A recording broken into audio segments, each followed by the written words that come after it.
Le presentamos A Través de la Biblia. Llegamos ahora al capítulo 18. Ya hemos concluido el discurso del aposento alto que principió en el capítulo 13 de este Evangelio de Juan, continuando hasta el capítulo 17. Y como vimos ya, culminó con esta maravillosa oración del Señor Jesús. Agustín hizo la siguiente declaración en cuanto al discurso. Dijo él, respecto a las palabras es el más fácil, pero respecto a las ideas es el más profundo. Y sin duda alguna, esa es una declaración verdadera o valedera. Llegamos ahora a la quinta división de este Evangelio según San Juan. Se relaciona con el testimonio de Jesús al mundo e incluye los capítulos 18 hasta el 20. Nos encontramos en los últimos días de la vida de nuestro Señor Jesucristo. Tenemos en este capítulo que le arrestan y le llevan ante el sumo sacerdote. La presentación de Juan aquí es diferente a la de los otros escritores sinópticos, Mateo, Marcos y Lucas. En aquellos tres evangelios, el énfasis está en la humanidad de Cristo y en su naturaleza humana. El énfasis está en los sufrimientos del Salvador. En aquellos evangelios, al acercarse a Jerusalén, Él dice que va allí para morir y menciona la muerte, su tratamiento, su abuso en manos de los gentiles y luego su resurrección corporal. En el Evangelio de Juan, el énfasis está en la deidad del Señor Jesucristo. Él es el Dios hombre en este Evangelio, y el énfasis aquí es en su gloria. En su arresto, su muerte y su resurrección veremos su gloria. Y el énfasis es que volverá al Padre. Recuerde usted que declaró varias veces en su discurso que volvería al Padre. Y esto está de acuerdo con el énfasis en su gloria. Comencemos pues considerando el arresto y el juicio de Jesús. Leamos el primer versículo de este capítulo 18 del Evangelio según San Juan. Habiendo dicho Jesús estas cosas, salió con sus discípulos al otro lado del torrente de Cedrón, donde había un huerto en el cual entró con sus discípulos. Deseamos mencionar que en estos pasajes hallaremos una mezcla de su majestad y su mansedumbre. Parece que pasaba sus noches bajo el cielo claro. Ahora, ¿por qué salió de Jerusalén y cruzó el torrente de Cedrón? Bueno, al parecer tenía la costumbre de ir allí. Ahora, el versículo 2 de este capítulo 18 nos dice, y también Judas, el que le entregaba, conocía aquel lugar, porque muchas veces Jesús se había reunido allí con sus discípulos.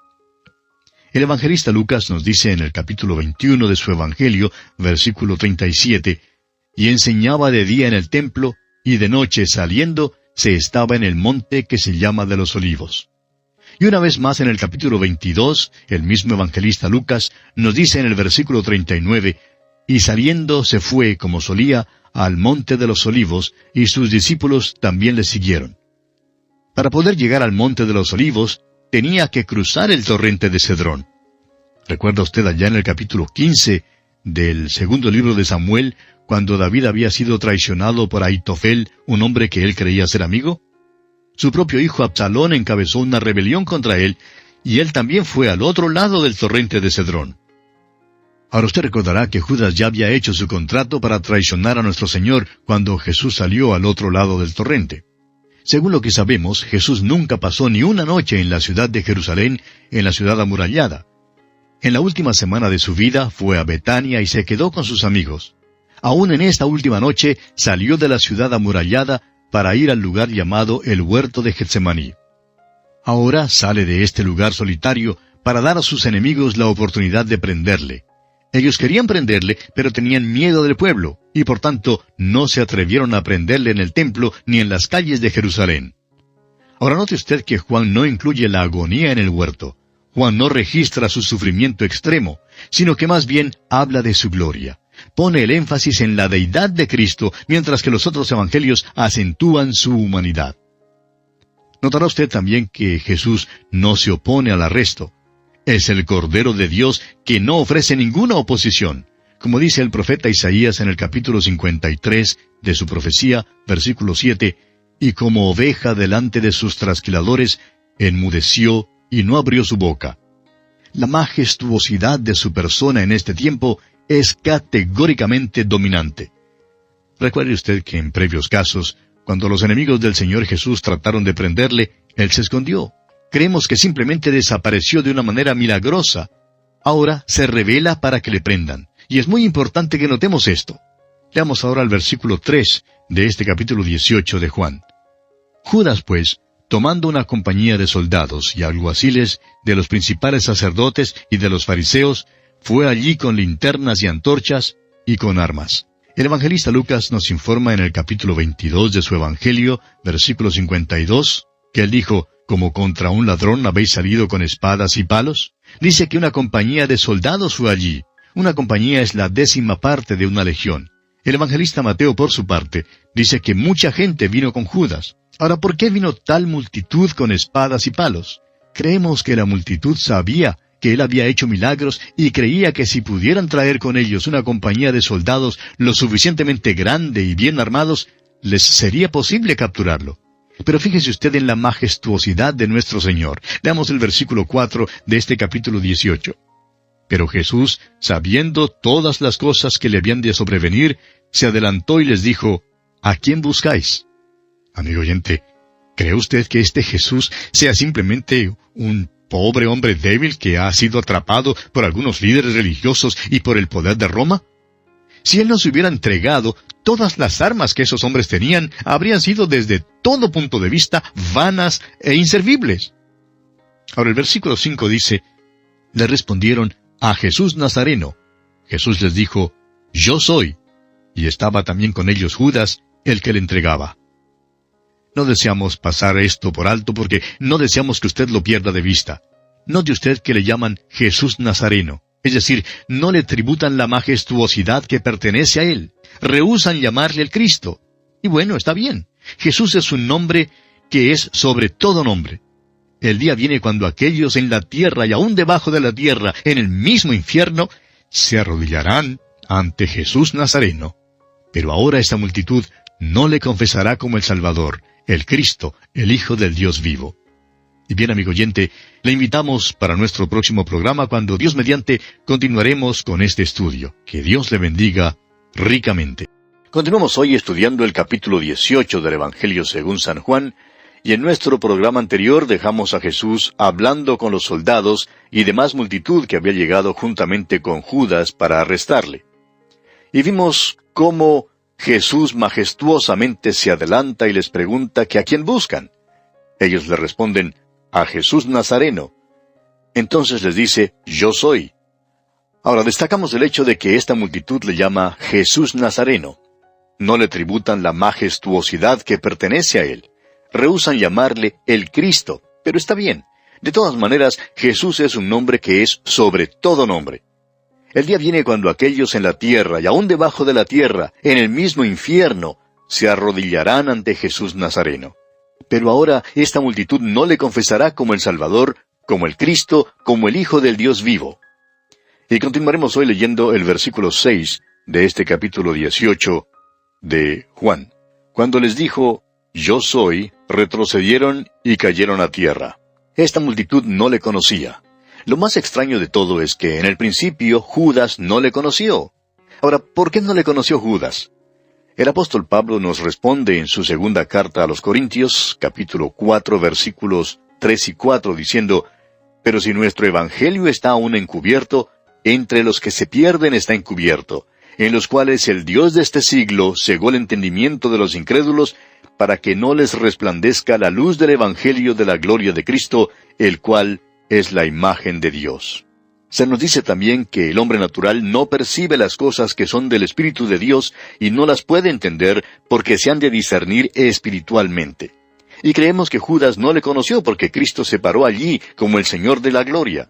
Usted recordará que al comienzo de este Evangelio de Juan, allá en el capítulo 1, versículo 14, el apóstol Juan dice, «Y aquel Verbo fue hecho carne, y habitó entre nosotros, y vimos su gloria, gloria como del unigénito del Padre, lleno de gracia y de verdad». Aún en esta hora oscura, cuando se entregó como el Cordero de Dios que quita el pecado del mundo, reveló su deidad. Y entonces los que habían venido para arrestarle, retrocedieron y cayeron a tierra. Reveló a estos hombres que él estaba en completo control de la situación y que no le podían arrestar sin el permiso de él. Ahora no cayeron para adorarle. Retrocedieron y cayeron en temor y en consternación. Creemos que por un momento hubo allí confusión completa cuando retrocedieron y cayeron a tierra. No están viendo tan solo a Jesús de Nazaret, sino que están viendo al Dios hombre, al Señor de la gloria. Esto da cumplimiento a la profecía que encontramos allá en el Salmo 27, versículos 1 y 2, donde dice: Jehová es mi luz y mi salvación, ¿de quién temeré? Jehová es la fortaleza de mi vida, ¿de quién he de atemorizarme? Cuando se juntaron contra mí los malignos, mis angustiadores y mis enemigos, para comer mis carnes, ellos tropezaron y cayeron. Ahora este es el lado de Dios. Luego en el Salmo 35, versículo 4, vemos el lado del hombre.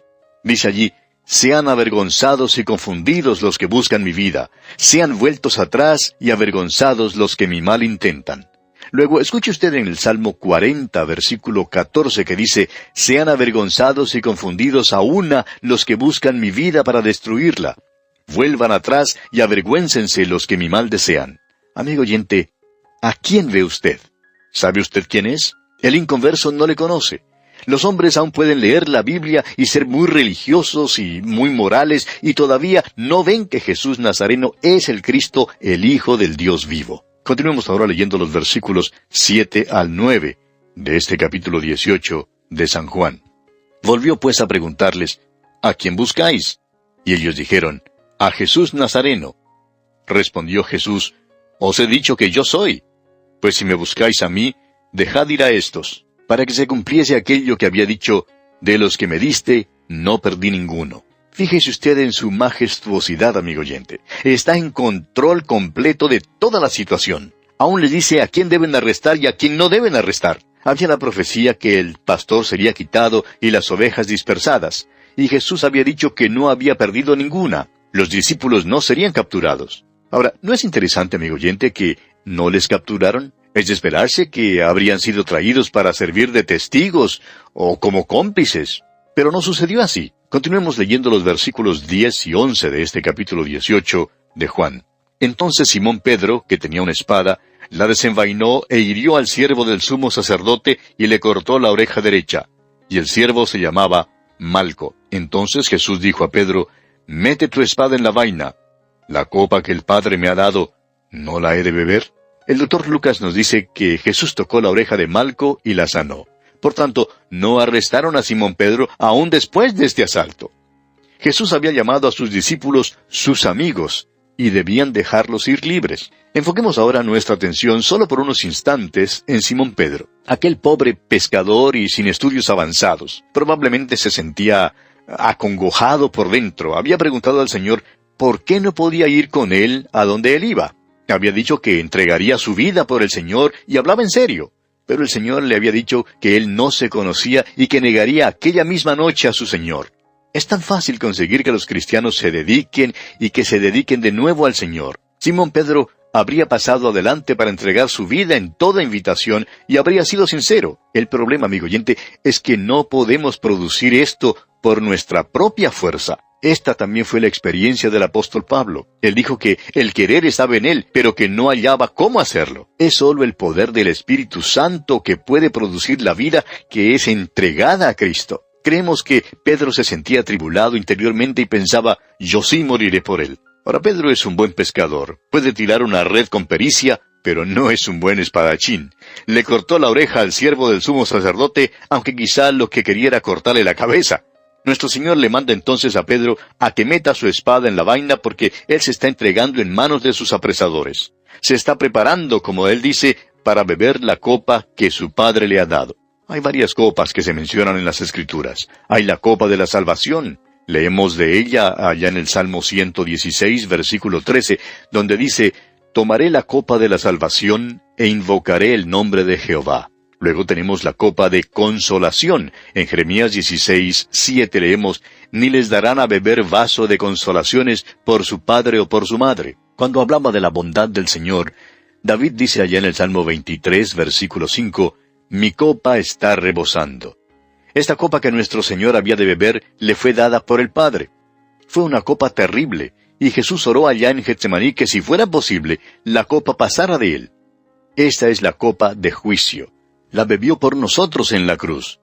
Todos aquellos que vuelven la espalda a Jesucristo han de beber ellos mismos aquella copa de juicio. Jesús la bebió por nosotros y le fue totalmente repulsiva. Recuerde usted que Él es la humanidad perfecta, impecable, y sin embargo, bebió la copa a causa de nuestro pecado. Ahora hay todavía otras copas. Hay la copa de juicio que todavía debe venir al mundo. Creemos que son las 7 copas, las 7 plagas postreras en las cuales se consumaba la ira de Dios, y que deben ser derramadas sobre los malos, según se describe allá en el libro de Apocalipsis. Ahora en el Salmo 11, versículo 6, leemos: «Sobre los malos hará llover calamidades. Fuego, azufre y viento abrasador será la porción del cáliz de ellos». Y en Jeremías capítulo 25, versículo 15 dice: «Porque así me dijo Jehová, Dios de Israel: Toma de mi mano la copa del vino de este furor, y da a beber de él a todas las naciones a las cuales yo te envío». Jesús dijo: «La copa que el Padre me ha dado, ¿no la he de beber?». No hay ninguna buena voluntad que sea mayor que esa, amigo oyente. No nos engañemos pensando que el Salvador hizo esto de mala gana. El escritor a los Hebreos nos dice en el capítulo 12 de su carta, versículo 2, «El cual por el gozo puesto delante de él sufrió la cruz, menospreciando el oprobio, y se sentó a la diestra del trono de Dios». Bien, volviendo ahora al capítulo 18 del Evangelio según San Juan que estamos estudiando, leamos los versículos 12 hasta el 14. «Entonces la compañía de soldados, el tribuno y los alguaciles de los judíos, prendieron a Jesús y le ataron, y le llevaron primeramente a Anás, porque era suegro de Caifás, que era sumo sacerdote aquel año. Era Caifás el que había dado el consejo a los judíos de que convenía que un solo hombre muriese por el pueblo. Las autoridades religiosas fueron las que conspiraron todo esto y tenían miedo al pueblo. Es por eso que nuestro Señor salió de la ciudad.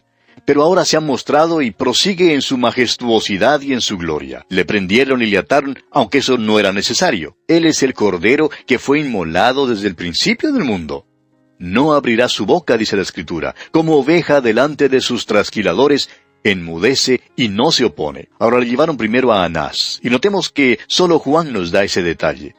Y esto nos conduce a pensar que al parecer Juan estaba en alguna posición para ver algo que los otros no veían. Anás era el sumo sacerdote y probablemente se había quedado en los cuartos del palacio del sumo sacerdote. La historia secular testifica que Anás era uno de los sumos sacerdotes más inteligentes, más audaces y también más satánicos de todos. Caifás actuaba oficialmente frente al gobierno romano, pero la verdadera cabeza del grupo religioso era el viejo Anás. Creemos que era el verdadero líder, un político que sabía cómo manejar a Roma. A nuestro parecer, él fue quien conspiró en el arresto y el juicio de Jesús y la crucifixión. Todo el juicio fue una farsa, y creemos que la mano de Anás operaba detrás de todo eso. La llevaron pues primero a Anás. ¿Qué injusticia se ha hecho con los judíos a través de los siglos? Les han culpado por los crímenes de tales hombres como Anás, Caifás y Pilato. No somos responsables de los crímenes de alguien solo porque él sea compatriota nuestro. Hay quienes por siglos han llamado a los judíos los asesinos de Cristo, y esto ha sido la base del antisemitismo en Europa. Ellos no son más responsables que los gentiles. En el análisis final, todos nosotros somos responsables de la muerte de Jesús. Él murió por los pecados del mundo. No se debe señalar con el dedo a ninguna raza o grupo de gente. Ahora el versículo 14 nos explica que Caifás, el sumo sacerdote, tenía esta creencia que si un hombre moría por el pueblo, protegería a los judíos contra Roma. Creemos que Juan incluye esto aquí para mostrarnos que ya había sido predeterminado que el Señor Jesús debía morir. Ya habían decidido eso. El viejo Anás conocía los detalles y le necesitaban para inventar una acusación contra Jesús que resultara en la pena de muerte. Una acusación que fuera válida ante las autoridades romanas. El juicio, pues, no fue nada más que una farsa. Ahora, en los versículos 15 al 18, tenemos la primera alegación de Simón Pedro. Leamos el versículo 15. «Y seguían a Jesús Simón Pedro y otro discípulo. Y este discípulo era conocido del sumo sacerdote, y entró con Jesús al patio del sumo sacerdote». Es obvio que aquel otro discípulo era Juan. Al parecer, Juan gozaba del favor de ellos en Jerusalén, y esto lo colocó en posición de poder obtener un pase para que entrara otro. Ahora queremos que usted vea que al parecer Juan era conocido en estos círculos, y que el hecho de que Juan entrara allí no constituía ninguna tentación para él. Fue fatal que Simón Pedro entrara allí. Se paró fuera con los soldados, y Juan recibió permiso para que Simón entrara en la corte interior. Y queremos que usted vea este pequeño juego escénico en el palacio de Caifás. Continuemos leyendo el versículo 16 de este capítulo 18 de Juan. «Mas Pedro estaba fuera, a la puerta. Salió pues el discípulo que era conocido del sumo sacerdote, y habló a la portera, e hizo entrar a Pedro. Amigo oyente, permítanos decir lo siguiente. Usted no tiene ningún derecho a obligar que otro hermano acepte sus ideas en cuanto a la separación.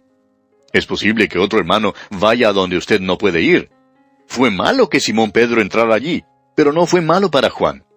Podemos ver a Simón Pedro levantando una petición y diciendo, ningún cristiano debe entrar en la puerta del sumo sacerdote porque allí es donde se verá en apuros. Sin embargo, a Juan le fue posible entrar allí. Juan tiene entrada, pero Pedro es un pobre pescador. Nadie le conoce y no puede entrar. Juan entonces le dice a la muchacha que estaba en la puerta que Pedro era amigo suyo, y entonces Pedro pudo entrar. Ahora Simón Pedro tenía mucho miedo. Es que Juan se sentía cómodo allí, pero Simón Pedro nunca antes se había encontrado con esa gente, con esa multitud. Ahora Pedro tiene la boca grande y simplemente tiene que hablar. Recuerde usted que los otros evangelios nos dicen que las muchachas le distinguieron como Galileo porque su habla le traicionó. Hablaba demasiado, y se puso nervioso allí.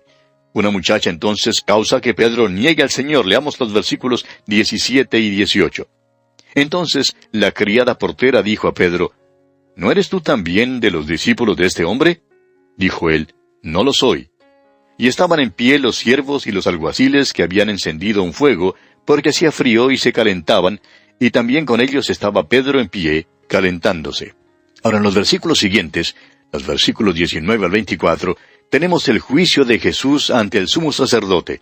Leamos primeramente los versículos 19 al 21 de este capítulo 18 de Juan. Y el sumo sacerdote preguntó a Jesús acerca de sus discípulos y de su doctrina. Jesús le respondió, yo públicamente he hablado al mundo. Siempre he enseñado en la sinagoga y en el templo, donde se reúnen todos los judíos, y nada he hablado en oculto. ¿Por qué me preguntas a mí? Pregunta a los que han oído, ¿qué les haya yo hablado? He aquí ellos saben lo que yo he dicho. La escena cambia ahora, y nos encontramos en el juicio del Señor Jesús. Ahora fíjese usted en la majestuosidad del Señor Jesús al responder. Continuemos leyendo los versículos 22 al 24. Cuando Jesús hubo dicho esto, uno de los alguaciles que estaba allí le dio una bofetada diciendo, ¿así respondes al sumo sacerdote? Jesús le respondió, si he hablado mal, testifica en qué está el mal. Y si bien, ¿por qué me golpeas? Anás entonces le envió atado a Caifás, el sumo sacerdote. Como usted ve, amigo oyente, Jesús se sujeta a esta clase de humillación. Se entrega para morir por el pecado suyo y por el mío. Sin embargo, Él les hace notar el hecho de que lo que hacen es ilegal y contrario a la ley mosaica. No tienen ningún testimonio de que Él haya actuado mal. Sin embargo, le golpean. Ellos son los que violan la ley. En primer lugar, ningún juicio debía principiar de noche, ni terminar de noche. Un juicio debía comenzar y terminar en el mismo día. No debían golpear a un prisionero que todavía no había sido declarado culpable. Ahora Juan incluye este pequeño versículo para decirnos una vez más que fue Anás quien ató a Jesús. Anás fue quien conspiró y planeó todo este complot diabólico. Ahora en los versículos 25 al 27 encontramos la segunda y tercera negación de Simón Pedro. Leamos estos versículos 25 al 27 del capítulo 18 de Juan. Estaba pues Pedro en pie calentándose y le dijeron, ¿no eres tú de sus discípulos?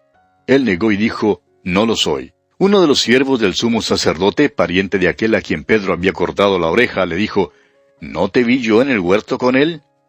Negó Pedro otra vez, y enseguida cantó el gallo. Nos enteramos al estudiar los otros evangelios que Pedro salió fuera y que lloró amargamente.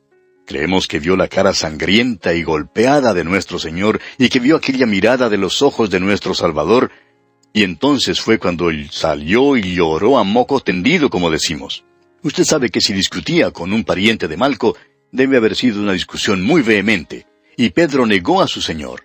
Pero gracias a Dios, el Señor estaba en camino a morir por él, y ya le había dicho que había orado a fin de que la fe de Pedro no faltara. Ahora, ¿por qué es que Simón Pedro, el que hizo un acto tan cobarde como Judas, pudo volver al Señor? ¿Por qué? Porque era un hijo de Dios, tenía a Jesucristo en su corazón y quebrantó su corazón saber lo que había hecho. Un hijo de Dios, amigo oyente, puede alejarse de Dios, pero Dios nunca se alejará de él. Usted puede estar muerto para Dios, pero Dios nunca estará muerto para usted. Siempre está allí, siempre está a su disposición.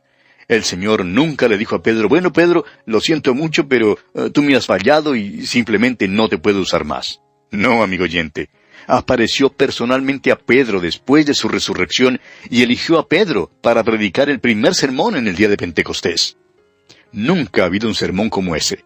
Gracias a Dios por un Salvador y un Señor así. Siempre le recibirá.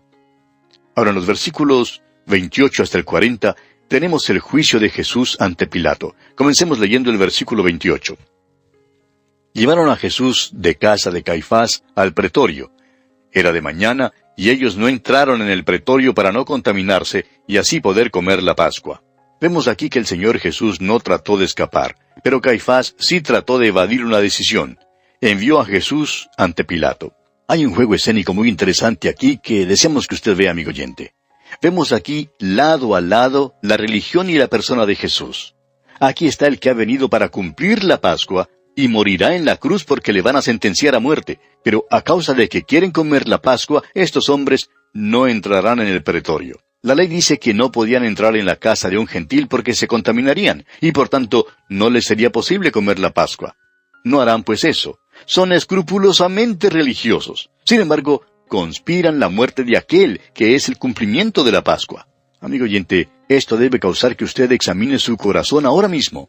¿Es usted religioso o está realmente unido al Señor Jesucristo? Ahora hay otro juego escénico aquí que debemos observar. Los judíos categóricamente no entrarían en la sala del juicio para así contaminarse, pero trajeron a Jesús para ser llevado al pretorio para ser juzgado. Hay pues mucho cambio de escena en este drama, desde afuera hasta adentro. Obsérvele usted. En el versículo 29 dice, salió Pilato a ellos.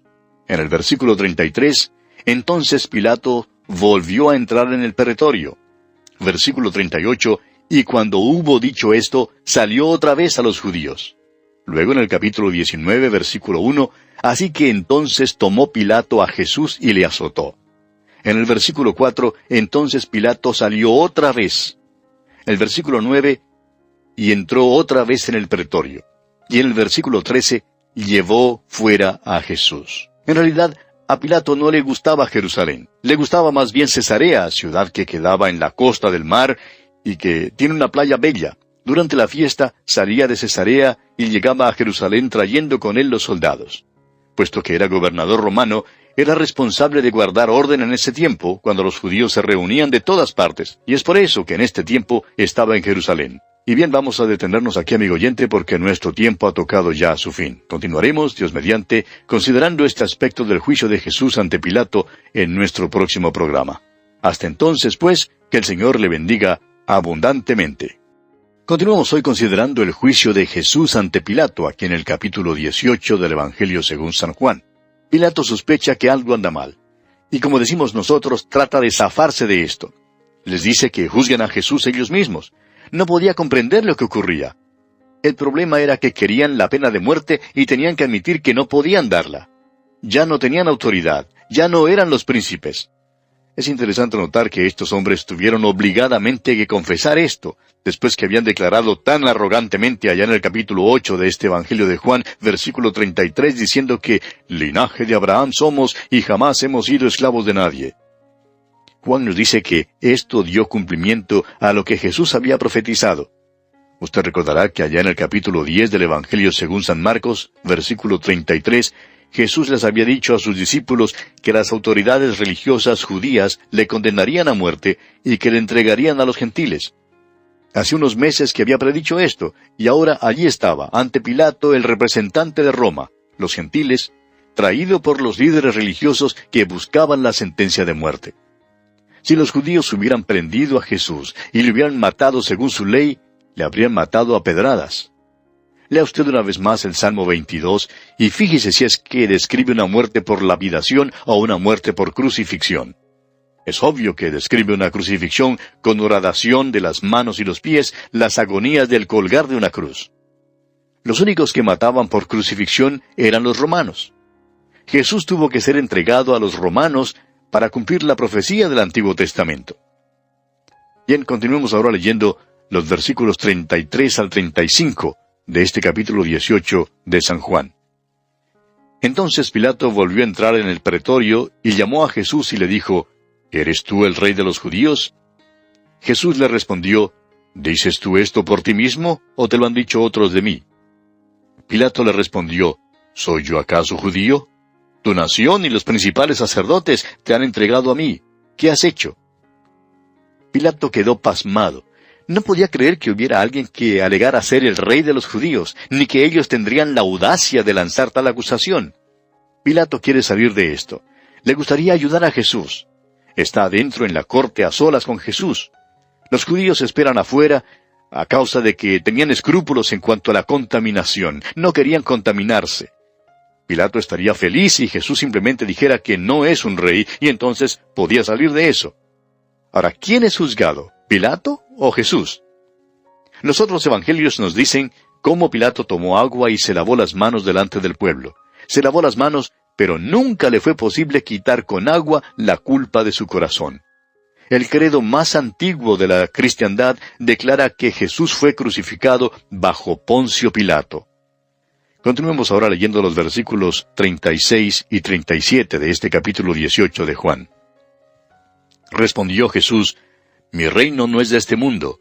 Si mi reino fuera de este mundo, mis servidores pelearían para que yo no fuera entregado a los judíos. Pero mi reino no es de aquí. Le dijo entonces Pilato, ¿Luego eres tú rey? Respondió Jesús, Tú dices que yo soy rey. Yo para esto he nacido, y para esto he venido al mundo, para dar testimonio a la verdad. Todo aquel que es de la verdad, oye mi voz. Jesús había apelado a la cabeza de este hombre Pilato. Le hizo la pregunta lógica en cuanto al origen de su evidencia. Pilato se mofó de eso y dijo que los judíos habían lanzado la acusación. Ahora Jesús apelará al corazón de este hombre. Jesús tratará con él hombre a hombre. Le dice, mi reino no es de este mundo. Jesús no dijo que su reino no estaría en este mundo. Reinará como Rey de reyes y Señor de señores, y según Isaías 11:9, la tierra será llena del conocimiento de Jehová como las aguas cubren el mar. Pero su reino no será de este mundo, no será como este sistema mundial, no será una estructura de potestad edificada sobre intereses políticos, no se establecerá por medios mundanales. Jesús no será elegido rey por ninguna organización o partido político. Su reino no será edificado sobre la guerra, el tumulto, el odio y la amargura. Pilato mismo era un político pervertido que había comprado su puesto. Era un individuo que servía de instrumento a Roma. Odiaba a los judíos, pero tenía miedo de ofenderles porque no quería perder su oficio o su posición. Jesús le dice a Pilato que no se opondrá en absoluto. Pedro ya había tratado de defenderle y Jesús le había ordenado que metiera su espada en la vaina. No está edificando su reino sobre el presente sistema político, y la Iglesia tampoco puede edificar su reino. La Biblia nos enseña claramente que Cristo está ahora tomando un pueblo para su nombre. Hechos 15:14. Estos son la eclesia, o sea, los llamados afuera, la Iglesia. Son llamados del mundo para vivir en el mundo, pero no son del mundo. Y luego vendrá el tiempo cuando el Señor quitará la Iglesia del mundo. No son del mundo. Luego, cuando Cristo venga en su reino, Él lo establecerá. Amigo oyente, permítanos decirlo una vez más. Jesucristo no está edificando un reino hoy en día, de ninguna organización como las Naciones Unidas. Pilato está perplejo aquí. Jesús todavía está respondiendo a este hombre. Le dice que un elemento esencial de su reino es la verdad. Escuche usted las palabras del Salmo 45, versículos 1 al 4. Dicen, Rebosa mi corazón palabra buena, dirijo al Rey mi canto, mi lengua es pluma de escribiente muy ligero. Eres el más hermoso de los hijos de los hombres, la gracia se derramó en tus labios, por tanto, Dios te ha bendecido para siempre. Ciñe tu espada sobre el muslo, oh valiente, con tu gloria y con tu majestad. En tu gloria sé prosperado, cabalga sobre palabra de verdad, de humildad y de justicia, y tu diestra te enseñará cosas terribles. Volviendo ahora al capítulo 18 de San Juan, leemos en el versículo 38, le dijo Pilato, ¿qué es la verdad? Y cuando hubo dicho esto, salió otra vez a los judíos y les dijo, yo no hallo en él ningún delito. ¿Era acaso cínico Pilato? ¿Estaba simplemente perplejo? Se paró en la presencia del mismo Señor Jesucristo, quien dijo, «Yo soy el camino y la verdad y la vida». Juan nos dice más tarde en su Evangelio que ha escrito todas estas cosas para que creamos que Jesús es el Cristo, el Hijo de Dios. Amigo oyente, ¿trata usted de decir que Dios está muerto? ¿Trata usted de decir que la Biblia no es digna de confianza? ¿Que es la verdad? ¿Es Cristo la verdad para usted, amigo oyente? ¿Ha enfrentado usted la realidad con Él? Pilato, pues, salió de nuevo y dijo a los judíos que no encontraba en Él ningún delito. Leamos ahora los dos últimos versículos de este capítulo 18 de San Juan, versículos 39 y 40. «Pero vosotros tenéis la costumbre de que os suelte uno en la Pascua. ¿Queréis pues que os suelte al Rey de los judíos?» Entonces todos dieron voces de nuevo diciendo, «No a éste, sino a Barrabás». Y Barrabás era ladrón. Pilato nunca soñaba que estas autoridades religiosas se esforzarían tanto para convencer al pueblo que demandara la libertad de Barrabás. Trató mucho de evadir la decisión. La Biblia deja en claro que Pilato estaba seguro de que Jesucristo era inocente. Veamos algunas referencias. En el capítulo 27 de Mateo, versículo 18, por ejemplo, leemos, «Porque sabía, es decir, Pilato, que por envidia le habían entregado». En el versículo 24 de ese mismo capítulo 27 de Mateo dice, «Inocente soy yo de la sangre de este justo». Luego en el Evangelio según San Marcos, capítulo 15, versículo 10, leemos, «Porque conocía que por envidia le habían entregado los principales sacerdotes». Pasando al Evangelio de San Lucas, leemos en el capítulo 23, versículo 20, «Les habló otra vez Pilato, queriendo soltar a Jesús». Y dos versículos más adelante, versículo 22, de ese mismo capítulo 23 de Lucas, «Ningún delito digno de muerte he hallado en él». Luego aquí en el versículo 38 de este capítulo 18 de Juan, que estamos estudiando, leemos, «Yo no hallo en él ningún delito». Más adelante, en el capítulo siguiente, el capítulo 19, versículo 12, dice, «Desde entonces procuraba Pilato soltarle». Y finalmente, en el capítulo 3 del libro de los Hechos de los Apóstoles, leemos en el versículo 13, «Pilato, cuando éste había resuelto ponerle en libertad». Como vemos, amigo oyente, la Biblia establece con claridad que Pilato estaba seguro de que Jesucristo era inocente. Y así concluimos nuestro estudio del capítulo 18 del Evangelio según San Juan.